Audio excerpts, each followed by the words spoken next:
will be talking about various topics in this which are quite sensational. So the first one will be understanding the dietary and lifestyle regime of the Middle Easterners. We'll also be talking about the trends that are being developed in the plant-based universe compared to last year. We'll be understanding the demand of clean label and organic products, and we will talk about how brands can engage better with their consumers to stay relevant in the future. So while we were assessing the lifestyle and dietary regime of Middle Easterners, it was noted that 3/4 of the Middle Easterners have already been on a diet or on some kind of food re-education at some point of time in their life, which also explains the growing consumer consciousness in terms of what they are consuming in their everyday life. And when we asked them the motivators behind this education, they said that the aim is to lose weight and to improve the quality of life and improve their self-esteem. When we asked them what they think is the trendy diet that's going on in the region, they said intermittent fasting, cutting the amount of sugar that they are consuming, and consuming those products which has less amount of carbs is what they think is trending. And not just that, 40% of them have actually tried being on such diets, which also explains that why people are being flexing a lot in terms of their dieting regime in the past few years. Now let's uncover some of the trends that have been shaping up in the plant-based universe. When we did a similar study last year, we saw that the awareness of plant-based products and association about that is quite high. And when we did this year, we saw that it's further increasing in the region. This high level of awareness has also triggered high level of trial of plant-based products in the region. Who are these trialists? Many still believe that plant-based products are for vegans and vegetarians. Well, the data says otherwise. Not only the segment of the trialists who are trying food-based products and beverages in the region are carnivores, but it has significantly gone up compared to last year, which also explains the growing trend of flexitarians in the region. It's important for me to mention here that we have seen a significant uplift in those people who call themselves as flexitarian in the region in UAE. And the trend of flexitarians is pretty much similar for Saudi. When we ask them what is motivating them to becoming more of a flexitarian, they mentioned that the goal is to stay healthy, and they are also very conscious about the impact that their eating habits will have on the environment. When we were trying to assess the consumption habits of Middle Easterners, a very interesting trend was revealed, that those who were very frequently consuming plant-based products has drastically reduced compared to last year. What is happening? So we would like to say that there is some level of partial reversal that's happening to the older eating habits of the Middle Easterners. What we can see here is that those people who were initially very enthusiastic about replacing their whole diet with a plant-based product realized that they also have some preferences of the original diet that they were having. So instead of altogether replacing it, plant-based food consumption is becoming an addition of their original diet. A similar trend was noted in Saudi as well, wherein those who were frequently consuming plant-based products has taken a dip, and it is becoming more of their additional diet that they are consuming with the original eating patterns. While understanding the price perception around the plant-based food, I mean, it goes without saying that when we get into the production of plant-based products, it requires innovative technology and it comes at a price. So it's obvious that it's going to be expensive. However, it's important to note for brands that 1/3 of the trialists, they feel that it's much more expensive. So what is it that brands can do in this regard?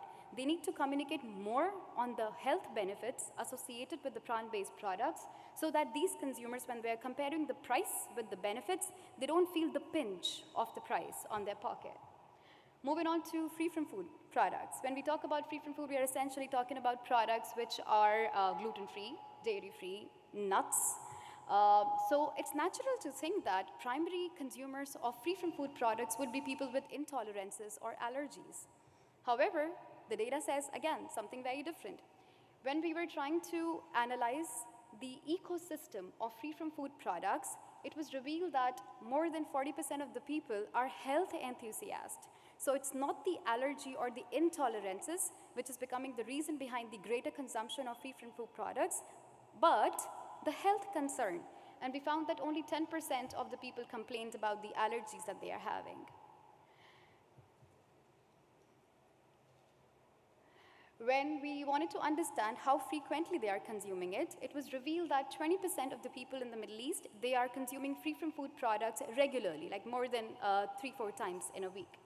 And it's very interesting to note here that when we probed about willingness to pay premium, UAE residents are willing to pay more for free-from-food compared to Saudi residents. It also means for brands that UAE can be a more lucrative market compared to Saudi when it comes to free-from-food products.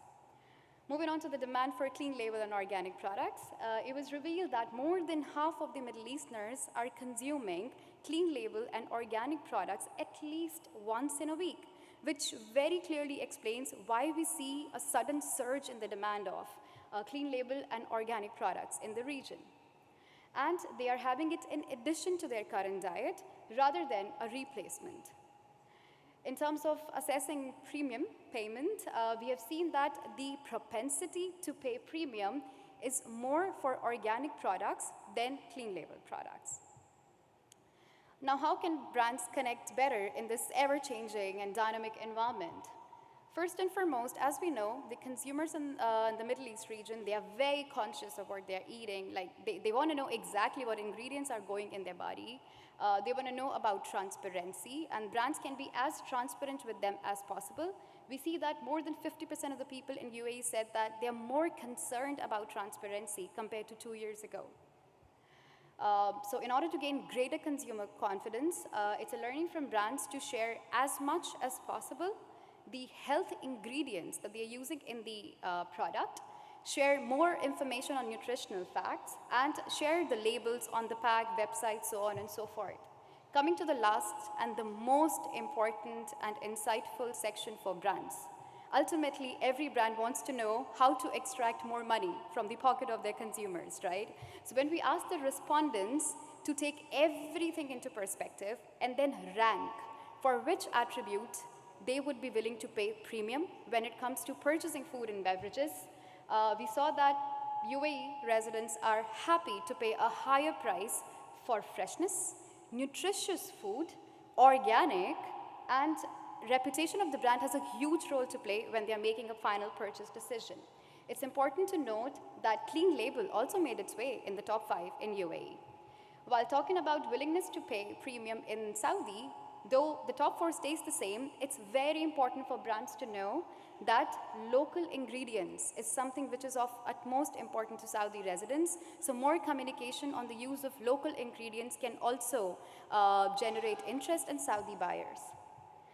Now, summing up very quickly, I know we are short in time, so if I have to say one big insight on 4 topics that we have covered today, from the plant-based dietary regime, we have seen like the plant-based enthusiasts are having plant-based products more in addition to their diet rather than replacing it.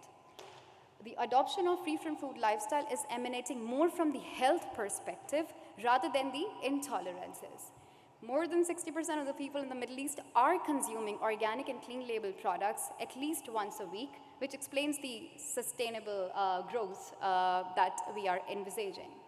And if I have to talk about a quick growth formula for brands, brands need to be as transparent as possible, share the information that consumers are willing to know, be sustainable in their activities so that consumers can make a conscious choice of what they are eating.